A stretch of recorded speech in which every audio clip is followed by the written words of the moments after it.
चलिए भाई, most important 400 MCQ series का 120 सवाल हो चुका है। 20 आज करा दूंगा, 140 कंप्लीट हो जाएंगे। और साथ ही ये जो 140 प्रश्न शुरू के 6 वीडियोस में 6 वीडियोज 7 वीडियोज हो गई होंगी। 7, ये 7वां है, ठीक है। 7 वीडियो हो गई, तो एक वीडियो में 20 सवाल है, 7 वीडियो में 140 सवाल हो जाएंगे। ये सभी के सभी 2024 के गणित के पेपर जो पिछले साल ही हमारे पेपर में आए हैं वो हैं। 928 आपका पेपर कोड है, आपको पता है। और इस पर्टिकुलर पेपर का पेपर कोड 822 IB है सॉरी, जो कि लास्ट है। 822 IB जो कि लास्ट है, ठीक है। तो सारे ही 7 वीडियोस में सारे ही 2024 मैथ्स के सारे ही पेपर मैंने करा दिए हैं। तो टॉप 400 अगर आप कर लेते हो तो 20/20 बहुविकल्पी में आपका कोई भी रोक नहीं पाएगा, ठीक है।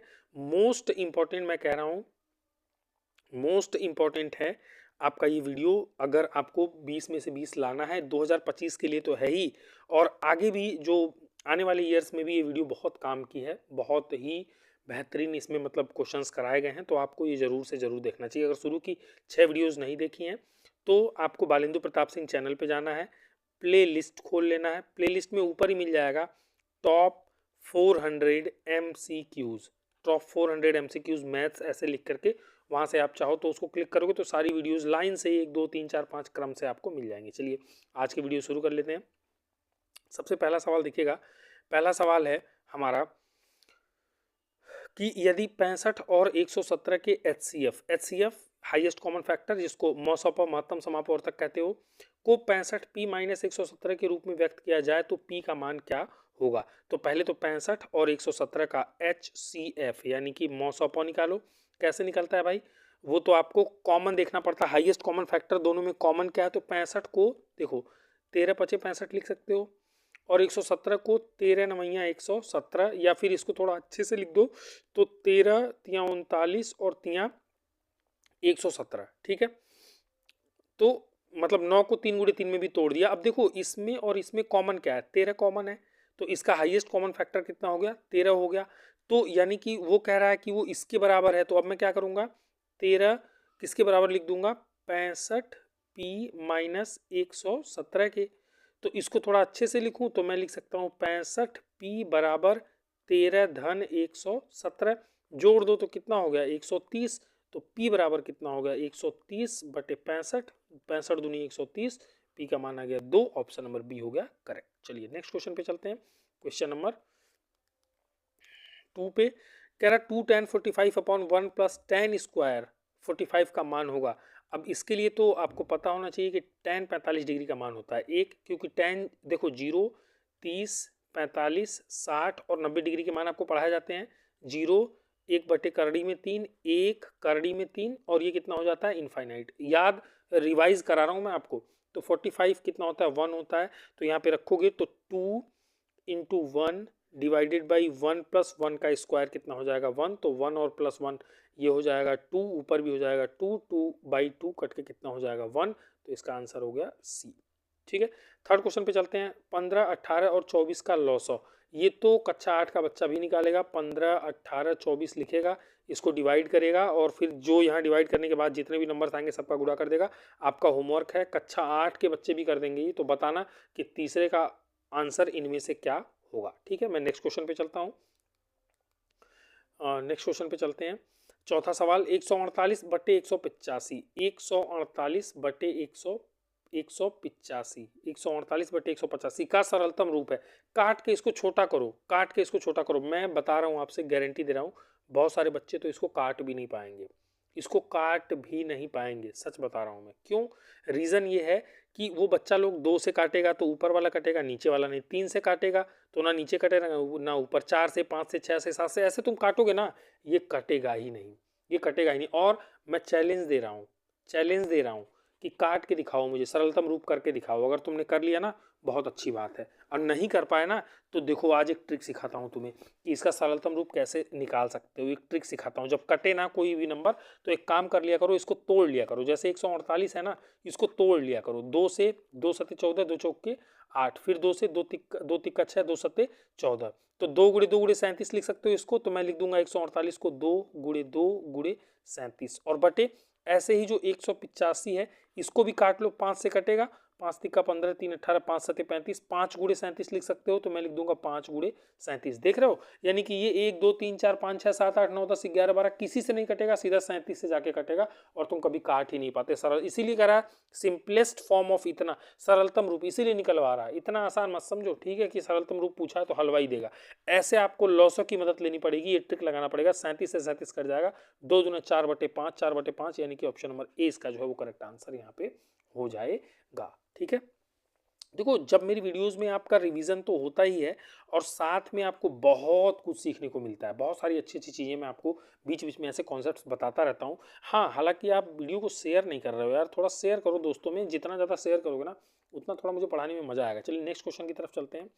क्वेश्चन नंबर 5 है, पी के किस मान के लिए समीकरण इतना और इतना संपाती रेखाएं। संपाती रेखाएं कब होती हैं भाई, ये तो पढ़ा है ना, ये भी 10 बार रिपीट हो चुका अब तक, ये 7वीं वीडियो है, इसमें कम से कम तीसरी चौथी बार तो पढ़ा ही रहा हूँ। A1/A2 बराबर B1/B2 बराबर C1/C2 होना चाहिए अगर रेखाओं को संपाती होना है।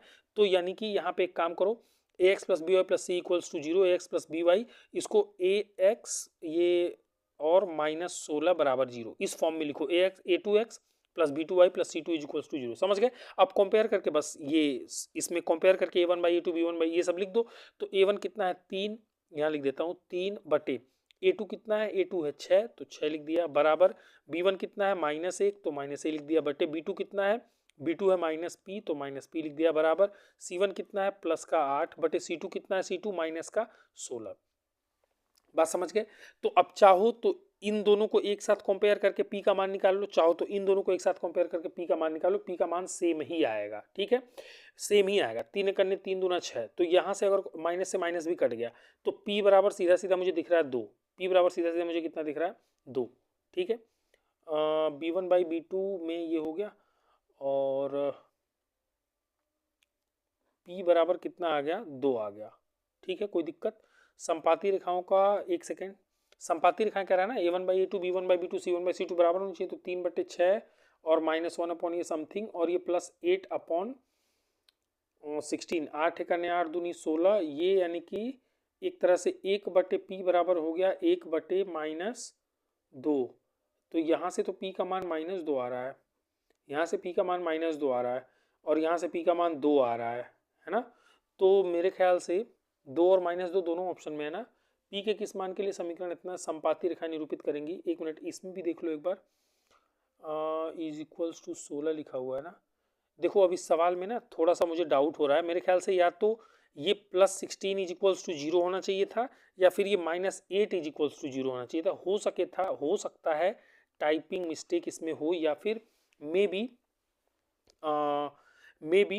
मैं कह सकता हूँ कि टाइपिंग मिस्टेक, या फिर हो सकता है कि मैं ही कुछ कैलकुलेशन मिस्टेक कर रहा हूँ। तो एक काम करना, तुम लोग मुझे बता देना, करेक्ट करा देना मुझे कि सर आप ही गलती कर रहे हो या फिर टाइपिंग मिस्टेक है, बता देना। ठीक है, मेरे ख्याल से इसका आंसर 2 आएगा, ऑप्शन नंबर बी इसका जो है करेक्ट आंसर हो जाएगा। ठीक है, चलिए नेक्स्ट पे चलते हैं।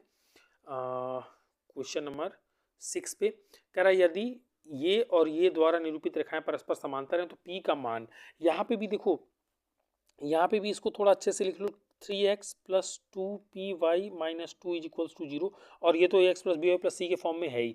तो यहाँ से p का मान पूछा, रेखाएं कैसी होनी चाहिए, समांतर। समांतर होने के लिए क्या होना चाहिए, a1/a2 बराबर होना चाहिए b1/b2 और वो बराबर नहीं होना चाहिए किसके, c1/c2 के। तो जल्दी से बराबर करके लिखो, 3/2 बराबर में लिखोगे 2p और 2p और बटे 5 और बराबर में लिखोगे -2 और बटे -1। ठीक है, ये तो यहाँ पे ठीक है, समझ गए। तो यहाँ से देखो ये वैल्यूज, ये तो कितना हो गया, माइनस माइनस कट गया, ये 2 आ गया। हालांकि तुम इन दोनों को भी नॉट इक्वल टू है, ये नॉट इक्वल टू है। ठीक है, इन दोनों को तो तुम कंपेयर कर ही नहीं पाओगे क्योंकि ये दोनों नॉट इक्वल टू के साइन में है। ठीक है, इन दोनों को आपस में कंपेयर करके p का मान निकाल लो। तो तुम लिख सकते हो 2 दूना 4, p बराबर 15, तिरे गुणा कर दिया तो p बराबर आ गया 15/4, जो कि ऑप्शन नंबर ए में है। तो ऑप्शन नंबर ए इसका करेक्ट आंसर हो जाएगा। ठीक है, ऐसे ही नेक्स्ट क्वेश्चन पे चलते हैं। यदि 15 कॉट थीटा बराबर 8 हो तो साइन थीटा का मान होगा। तो यहाँ से ऐसे लिख दो ना, कॉट थीटा बराबर 8/15, और कॉट थीटा बराबर तुम्हें ये भी पढ़ाया जाता है आधार बटे लंब।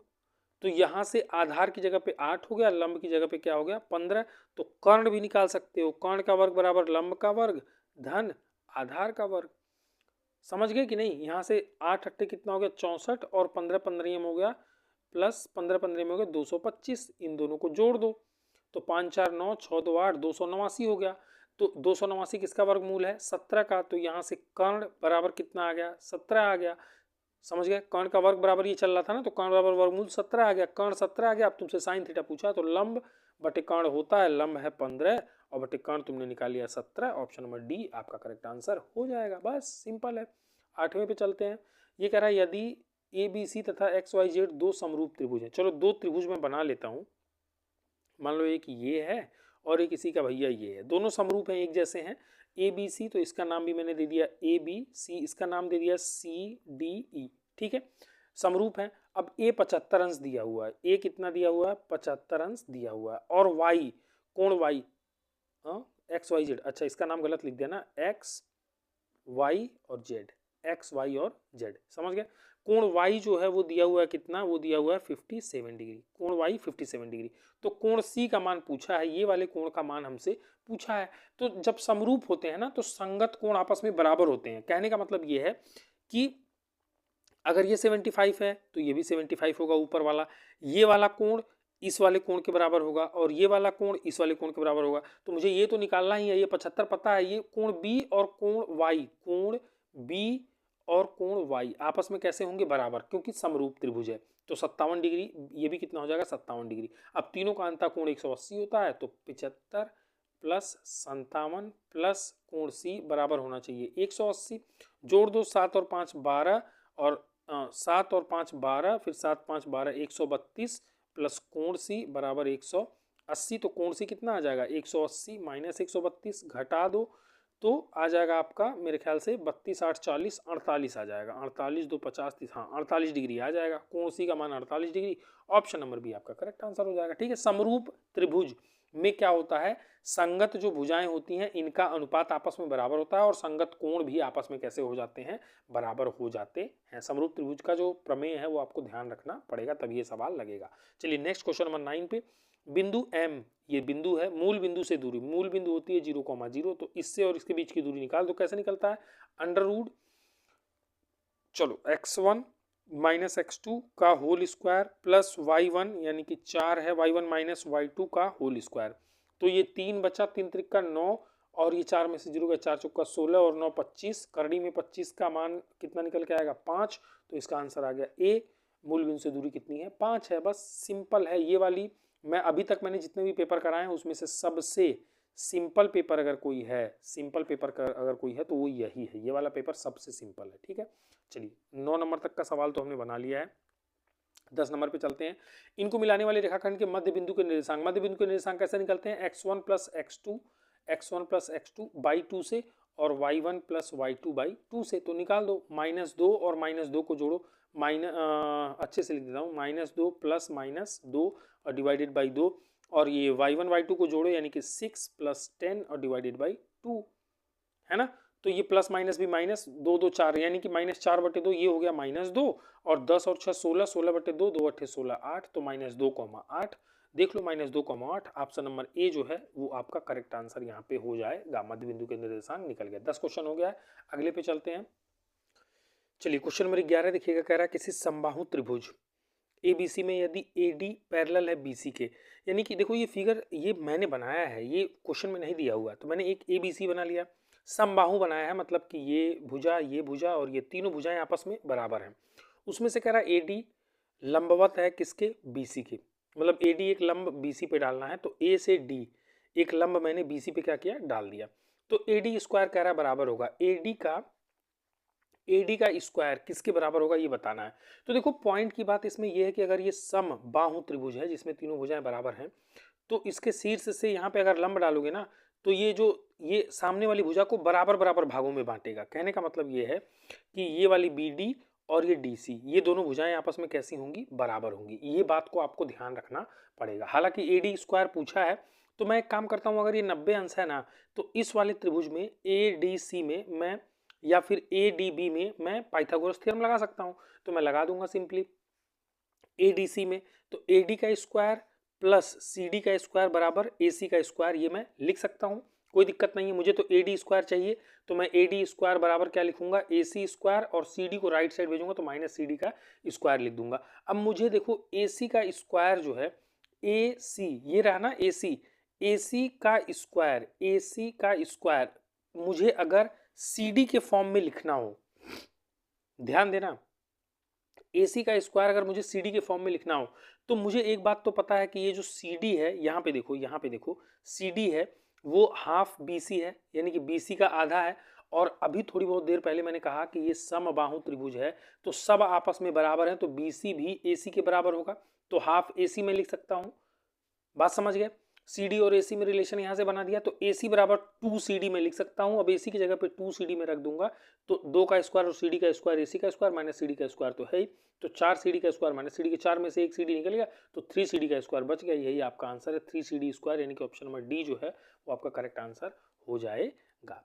आई होप आपको समझ में आ गया होगा। नेक्स्ट आगे चलते हैं क्वेश्चन नंबर 12 पे। कह रहा त्रिभुज एबीसी के शीर्षों के निर्देशांक, के शीर्षों के निर्देशांक दिए गए हैं। यदि बीसी का मध्य बिंदु डी है तो एडी की माप होगी।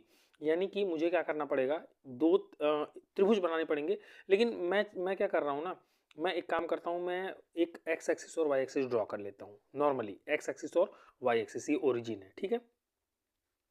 अब मैं क्या करूंगा, शीर्षों के 7,5 दिया है, तो मान लो x पे 7, y पे 5, y पे 5, कहीं मान लो इधर कहीं आ रहा है, ठीक है। 7, ये 7,5 हो गया, ठीक। दूसरा क्या है 5,7, यानी x पे तो 5 चला है, लेकिन y पे 7 चल गया है, तो कहीं इधर कहीं जाएगा, ठीक है। 5,7, 5,7 है ना। अंदाजे से बना रहा हूं, तुम्हें भी अंदाजे से ही बनाना है। और ये क्या है -3,3, यानी कि x पे तो माइनस में चला है और y पे प्लस में चला है, तो -3 मान लो इधर कहीं पे आ गया, ठीक है। ये है -3,3, ठीक, -3,3। तो इन तीनों को मिला दो कुछ इस तरह से, ठीक है। ए बी सी, तो इसको ए 7,5 को ए, 5,7 को बी, है ना, बी जैसा दिया हुआ वैसे ही बनाओ। और ये -3,3 को सी, ये मैंने बना दिया। कह रहा है यदि बी सी, बी से सी, जरा ध्यान से देना, बी सी ये रहा ना, बी सी ये वाली भुजा, बी सी का मध्य बिंदु डी है, इसका मध्य बिंदु क्या है, डी है, ये इसका मध्य बिंदु क्या है, डी है, तो ए डी की माप होगी। तो कह रहा है ए डी मध्य बिंदु डी है, तो AD की माप, यानी A से यहाँ पे एक लंब डाल दो, AD की ये माप पूछ रहा है, AD की माप होगी, है ना।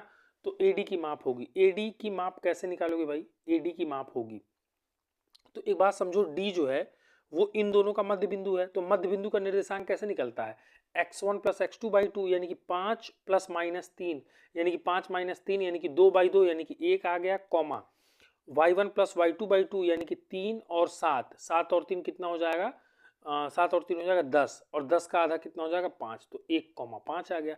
इस बिंदु का निर्देशांक मैंने निकाल लिया 1,5, और ये लंबाई पूछ रहा है, तो दो बिंदुओं के बीच की दूरी निकाल दो। कैसे निकलता है, √x1 - x2 का होल स्क्वायर, 7 में से 1 गया 6 का स्क्वायर, प्लस y1 - y2 का स्क्वायर, 5 - 5 गया 0, तो 0 का स्क्वायर 0, तो √6 का स्क्वायर बचा, तो 6 बाहर आ जाएगा, तो 6 मात्रक जो है वो लंबाई आ जाएगी किसकी, AD की। देख रहे हो सिंपल, मैंने ये जब मैंने XY में बनाया तो मुझे लॉजिक समझ में आया कि किसका आधा करना है और किन दो बिंदुओं के बीच की दूरी निकालनी है। थोड़ा सा ये फिगर बनाने में जरूर मेहनत लगा, बट अगर आपका निर्देशांक ज्यामिति वाला चैप्टर थोड़ा सा भी क्लियर है तो आसानी से आप 6 मात्रक निकाल सकते हो। ऑप्शन नंबर सी इसका जो है वो करेक्ट आंसर हो जाएगा। 13 पे चलते हैं। सेक थीटा 2 हो तो थीटा का मान, सेक थीटा का मान 0 डिग्री, फिर 45 डिग्री, फिर 60 डिग्री, फिर 90 डिग्री, जीरो के बाद 30 डिग्री भी आता है, 0, 30, 45, 60, 90।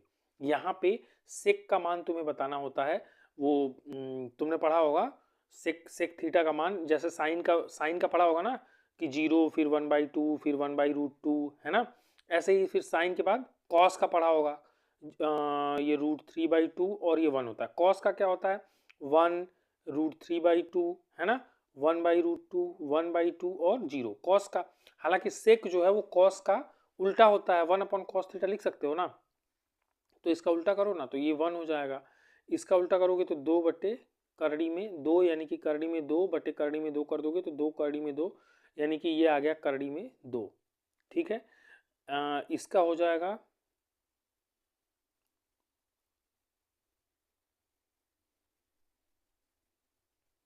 ये सॉरी, ये करड़ी में 3/2 था ना, तो देखो, अरे मुझे याद नहीं है इसलिए मैं बना रहा था इसे, ठीक है। देखो एक बार अलग से लिखता हूँ, 0, 30, 45, 60, 90, साफ साफ कॉस का उल्टा होता है तो 1/1, ये तो 1 ही रह जाएगा। ये करड़ी में 3/2 है, इसका उल्टा कर दो तो 2/करड़ी में 3 हो जाएगा। 1/करड़ी में 2 उल्टा कर दो तो करड़ी में 2 हो जाएगा। 1/2 है तो उल्टा कर दो 2 हो जाएगा। 0/1 है, उल्टा कर दो 1/0 तो वो इनफाइनाइट हो जाता है। तो यानी कि वो कह रहा है कि 2 कहाँ पे होता है, 60 डिग्री पे। तो option number B correct answer है। मुझे तो टाइम लग गया, अगर तुम्हें मान याद होंगे तो सेकंड्स में ये आंसर आ जाएगा। ये तो ईजी था, ठीक है, हलवा था। चलो नेक्स्ट पे चलते हैं। क्वेश्चन नंबर 14 पे, ये cosec square theta minus cot square, इसका मान पूछ रहा है। तो एक काम करो ना, इसको हल करने के लिए इसका गुणा करो इन दोनों में, तो क्या हो जाएगा, कोसेक स्क्वायर थीटा का एक में गुणा होगा तो cosec square theta minus cosec square theta into cos square theta, फिर इसका गुणा करो तो प्लस माइनस का गुणा होगा minus cot square theta, minus minus गुणा होगा plus C O T cot square theta into cos square theta, है ना। सॉरी, अब एक काम करते हैं, इसको कोसेक स्क्वायर थीटा को तो रहने देते हैं, कोसेक स्क्वायर थीटा माइनस इसको कुछ देखते हैं। कोसेक को क्या लिख सकते हो, कोसेक को लिख सकते हो तुम 1/साइन, या कॉस को क्या लिख सकते हो, कॉस को लिख सकते हो 1/सेक। देखते हैं इसमें से कुछ तो कटे पिटेगा। अच्छा, sine square theta plus cos square theta is equals to 1 होता है ना। तो sine square theta is equals to 1 minus cos square theta तो लिख ही सकते हो। तो इसको हटा के क्यों ना मैं सीधा साइन थीटा लिख दूं, साइन स्क्वायर थीटा लिख दूं, है ना। साइन स्क्वायर थीटा, अगर मैं साइन स्क्वायर थीटा लिख देता हूं तो अब साइन स्क्वायर थीटा से इसमें गुणा करता हूं तो ये cosec square theta into sign square theta हो जाएगा, और माइनस में कॉट स्क्वायर थीटा इंटू में क्या हो जाएगा, साइन स्क्वायर थीटा, ऐसा हो जाएगा, है ना। तो कोसेक को भी 1/साइन लिख सकता हूँ मैं, कोसेक स्क्वायर थीटा को क्या लिख सकता हूँ, 1/साइन स्क्वायर थीटा। यहाँ पे साइन स्क्वायर थीटा है ही, दोनों कट के 1 हो जाएगा, माइनस यहाँ पे क्या था, यहाँ पे था यहाँ पे था cot square theta into sine. Cot को क्या लिख सकते हो भाई, कॉट को लिख सकते हो cos square theta upon sine square theta, और इंटू में क्या है, साइन स्क्वायर थीटा है, साइन से साइन कट गया तो कॉस स्क्वायर बचा है, 1 माइनस कॉस स्क्वायर थीटा बचा। 1 माइनस कॉस स्क्वायर थीटा क्या होता है, साइन स्क्वायर थीटा होता है। तो यहाँ पे sign square theta option number D जो है वो आपका करेक्ट आंसर हो जाएगा, ठीक है। राइटिंग नहीं भी समझ में आ रही है तो जो मैंने बोला उस पर गौर करना और फिर ये लगाना, ठीक है, तो वो बन जाएगा। ईजी है इसलिए मैं ज़्यादा जोर नहीं दे रहा हूँ, ठीक है। अदरवाइज तुम्हें पता है कोई टफ चीज़ होती है तो मैं एक्सप्लेन करके ही आगे निकलता हूँ, ठीक है। चलो तो ये भी आपने बना लिया। आगे चलते हैं क्वेश्चन नंबर 15 पे। 15 पे, एक लंब वृत्तीय बेलन के आधार का क्षेत्रफल 9 पाई आर स्क्वायर सेंटीमीटर है तो उसके आधार की त्रिज्या होगी। देखो बेलन की आकृति तो ऐसे होती है, लंब वृत्तीय बेलन की। अब आधार का क्षेत्रफल ये वृत्त के क्षेत्रफल के बराबर यानी कि पाई आर स्क्वायर के बराबर होता है, वो दिया हुआ है 9 पाई, वो दिया हुआ है 9 पाई, है ना। तो पाई से पाई तो खत्म हो गया, आर स्क्वायर बराबर 9 तो आर बराबर 3 बचा। तो वही आर पूछ रहा है, आधार की त्रिज्या 3 सेंटीमीटर, ए करेक्ट हो जाएगा। 16 पे चलते हैं। 4 सेंटीमीटर त्रिज्या वाले वृत्त के, 4 सेंटीमीटर त्रिज्या वाले वृत्त के एक वृत्त बनाओ। इसकी त्रिज्या कितनी है, वृत्त की त्रिज्या कितनी है, अगर इसको यहाँ से परिधि में मिला दिया तो वो कितनी है, 4 सेंटीमीटर है।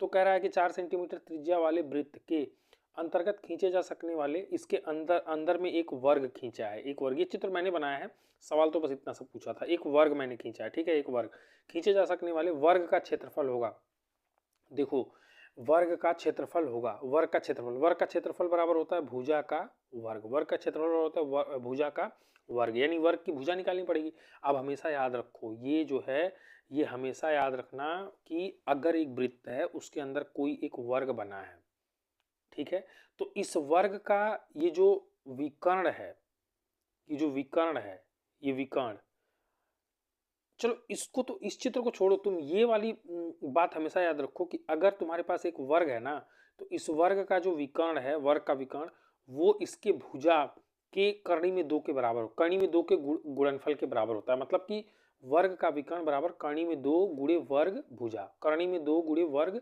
भुजा, करनी में 2 गुणे वर्ग भुजा। याद रखो वर्ग का विकर्ण बराबर करनी में 2 गुणे वर्ग भुजा। अब यहाँ पे तुम्हें ये जरूर पता है कि अगर ये 4 है तो ये भी तो त्रिज्या है, ये भी 4 होगा, 4 और 4 8, यानी कि विकर्ण, विकर्ण कितना मिल गया मुझे, इसका अगर मैं देखूं तो विकर्ण बराबर मुझे मिल गया 8 सेंटीमीटर, क्योंकि ये आकृति जैसे इसने कही वैसे मैंने बना के विकर्ण 8 सेंटीमीटर, लेकिन हालांकि मुझे तो भुजा चाहिए, तो मेरे पास तो फॉर्मूला है ना कि वर्ग का विकर्ण बराबर कर्ण में 2 गुणे वर्ग की भुजा के बराबर होता है। तो मैं विकर्ण 8 बराबर करड़ी में 2 गुणे वर्ग की भुजा कर दूंगा, वर्ग की भुजा कर दूंगा। समझ रहे हो नहीं समझ रहे हो? समझ रहे होगे, ठीक है, कमेंट कर देना अगर कोई दिक्कत है तो। अब करनी में 2 को लेफ्ट साइड भेज दो, तो 8 बटे करनी में 2 बराबर क्या हो जाएगा, वर्ग भुजा हो जाएगा, वर्ग भुजा हो जाएगा, वर्ग की भुजा यहाँ से निकलेगी। बात समझ रहे हो, वर्ग की भुजा। अब हालांकि अगर ये भुजा है तो इसका मैं स्क्वायर कर दूं तो क्षेत्रफल निकल जाएगा, तो मैं एक काम करता हूँ, इसका परिमीकरण ना करके डायरेक्ट स्क्वायर कर देता हूँ। तो स्क्वायर करूंगा तो 64 और बटे करनी में 2 का स्क्वायर 2। अब इसको काट दूंगा तो 2 तिक्का 6, 2 दूनी 4, कितना आ जाएगा 32। तो 32 स्क्वायर सेंटीमीटर जो है वो क्षेत्रफल निकल के आ जाएगा, यानी कि ऑप्शन नंबर बी जो है वो इसका करेक्ट आंसर हो जाएगा। इसमें इंपॉर्टेंट क्या था, रिवीजन किस चीज़ का हुआ कि वर्ग का, और जानकारी क्या मिली, बहुत बेहतरीन जानकारी मिली कि वर्ग का जो विकर्ण है वो बराबर होता है कर्ण में 2 गुणे वर्ग की भुजा के। तो वो फॉर्मूला लगाते ही फिगर ये जैसे ही इमेजिन करोगे विकर्ण अपने आप 8 आ जाएगा, और फॉर्मूले में रखोगे तो वर्ग की भुजा निकल के आ जाएगी, और भुजा निकल गई तो भुजा का वर्ग कर दोगे तो आपका जो क्षेत्रफल है वो निकल जाएगा। ठीक है, चलिए नेक्स्ट क्वेश्चन पे चलते हैं। नेक्स्ट पे 17 पे निम्नलिखित सारणी का माध्य लो। होमवर्क है भैया, होमवर्क है 20 बार, मतलब नहीं कुछ तो 6-7 बार तो निकलवा ही चुका हूँ, खुद निकालना और इसका कमेंट में आंसर करना कि इसका कितना आंसर आएगा, option A B C D में से कौन सा सही है। ठीक है, चलो नेक्स्ट चलते हैं। नेक्स्ट क्वेश्चन क्या है, कह रहा है एक पासे को एक बार फेंका जाता है, एक पासे को एक बार फेंका जाता है, यानी कि डाइस है। अच्छा, तो अभाज्य संख्या आने की प्रायिकता, डाइस मतलब वही जो लूडो खेलते हो, उसमें नंबर कितने होते हैं, 1 होता है, 2 होता है, 3 4 5 6।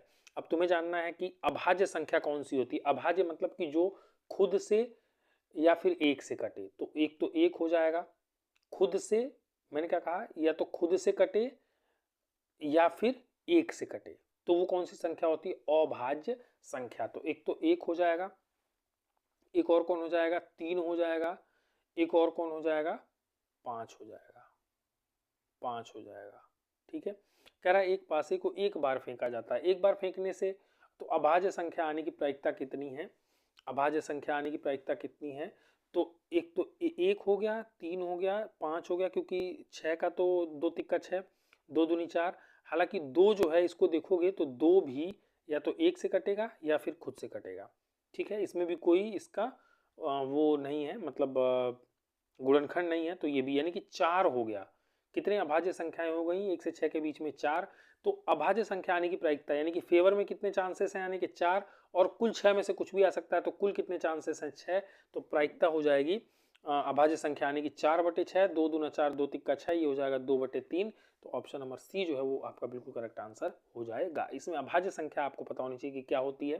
ठीक है, वो मैंने बता भी दिया, और बाकी प्रायिकता तो कोई भी निकाल सकता था, इजी था, ये भी मैं छोड़ सकता था, बट अभाज्य संख्या आपको एक बार रिवाइज कराना था। 19th में क्या है, यदि किसी आवृत्ति वितरण का माध्य इतना इतना, अच्छा, तो ये माध्य सीधी बात है भाई, माध्य माइनस बहुलक बराबर माध्य माइनस माध्यिका, और इसका 3 गुना होता है। ये वाला रिलेशन आपको याद होना चाहिए। होमवर्क है, निकाल के फटाफट से कमेंट कर देना ABCD में से कौन सा सही है। अगर पुरानी वीडियोज आपने देखी हैं तो ऐसे 3-4 सवाल मैं आपको ऑलरेडी करा चुका हूँ। चलिए नेक्स्ट आगे चलते हैं। आगे चलते हैं सवाल नंबर 20 और लास्ट वाले सवाल पे, निम्नलिखित में से कौन सी किसी घटना की प्रायिकता नहीं हो सकती। देखो, प्रायिकता मैक्सिमम 1 हो सकती है, एक से ज़्यादा प्रायिकता 1 से ज़्यादा और 0 से कम नहीं हो सकती, यानी प्रायिकता हमेशा 0 और 1 के बीच में ही, 0 और प्रायिकता हमेशा 0 और 1 के प्रायिकता जो है वो 0 और 1 के बीच में ही होगी हमेशा, प्रायिकता 0 और 1 के बीच में होगी हमेशा। तो यहाँ पे देखो, ये प्रायिकता हो सकती है, ये तो 1 से छोटा नंबर है, 0 से बड़ा है, ये भी हो सकती है, ये भी हो सकती है, लेकिन ये नंबर जो है भाग दे के देखना, तो 1 से ज़्यादा हो रहा है, तो ये प्रायिकता नहीं हो सकती। हालांकि प्रायिकता नहीं हो सकती पूछा तो ऑप्शन नंबर ए जो है यही आपका करेक्ट आंसर हो जाएगा। वीडियो को शेयर नहीं किया तो शेयर कर दो दोस्तों में। वीडियो में क्या कमी है, क्या अच्छा नहीं लगता है, क्या पढ़ना है, ठीक है, कुछ ऐसी बातें हैं, अगर आपको कोई मदद चाहिए तो आप मुझे बोल सकते हो, कमेंट बॉक्स खुला हुआ है। ठीक है, आपको मैं पढ़ा दूंगा, मेरा भी भला हो जाएगा और आपका भी हो जाएगा। ठीक है, चलिए, तो कीप वॉचिंग और मेहनत करिए, पेपर आपके आने वाले हैं। ठीक है, बाकी कोई दिक्कत है आप बताइएगा। अब आज की वीडियो में इतने ही रखते हैं, बाकी मिलेंगे नेक्स्ट वीडियो में। Thank you for watching.